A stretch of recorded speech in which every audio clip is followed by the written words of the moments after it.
इस घर निशा अपनी 4 छोटी बहन के साथ कचरेदान में सो रही थी, जहां मक्खियां दिन बना रही थी और धूप की किरण उन 5 पर सीधे आ रही थी। तभी कूड़े से भरी गाड़ी भी आ जाती है। अरे ओ लड़कियों, चलो उठो उठो उठो उठो उठो उठो। अरे ये तो उठती ही नहीं है।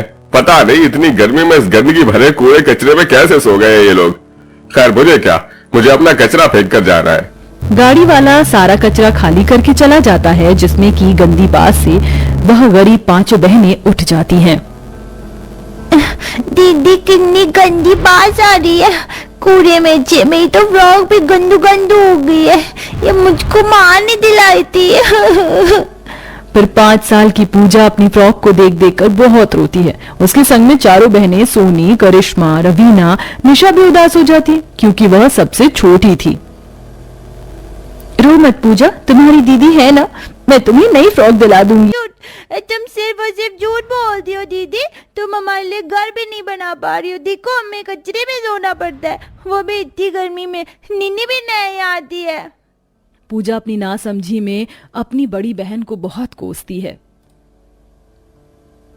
पूजा, ऐसा नहीं कहते, ये हमारी बड़ी दीदी हैं। हम काम के लिए जा रहे हैं, अपना ख्याल रखना। इधर तीनों छोटी बच्चियां कूड़ेदान में कचरा बीनती हैं और रवीना, निशा कड़ी धूप में काम ढूंढने आती हैं। दोनों के पैरों में चप्पल तक नहीं थी। ऐसे में धरती भी तवे के जितनी तप रही थी। माँ, दीदी, पैर जल रहे हैं।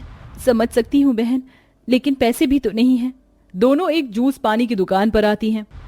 जयराम जी की भैया जी। अरे लड़कियों, खबरदार जो मेरे सामने हाथ फैलाना। हमारे सामने हाथ फैला भी मत देना। चलो भागो, 1 रुपया भी भीख नहीं दूंगा। नहीं नहीं भैया जी, आप गलत समझ रहे हैं। हम तो यहाँ काम मांगने आए हैं। हम दोनों पर हमारी 3 छोटी अनाथ बहनों की जिम्मेदारी है। चोर जैसी तो शक्ल है दोनों की। है, चलो भागो यहाँ से। दुकानदार दोनों अनाथ बहनों के बिगड़े हुलिया को देखकर डांट कर भगा देता है। बाकी सब लोग भी ऐसा ही करते हैं। माँ बाप के जिंदा रहते बच्चे हर बुरे से बुरे दुख में भी हंसते हुए हद से गुजर जाते हैं, लेकिन जब सर से माँ बाप का साया उठ जाए तो अपने भी बेगाने हो जाते हैं। आज भी हमको किसी ने काम नहीं दिया। माँ बाबा, ये दुनिया बहुत निर्दयी है। फिर किसके सहारे छोड़ गए हमको। रो मत निशा दीदी, अगर तुम ही हिम्मत हार जाओगी तो हम चारों को कौन संभालेगा। दोनों अनाथ बहनें सिग्नल पर आकर कड़ी धूप में भीख मांगने लग जाती हैं। बाबूजी, भगवान के नाम पर 1 रुपए दे दो, हमारी बहनें भूखी हैं। उस बड़ी सी मर्सिडीज गाड़ी में एसी में बैठा पत्थर दिल अमीर आदमी उन बहनों की पुकार को अनसुना कर देता है।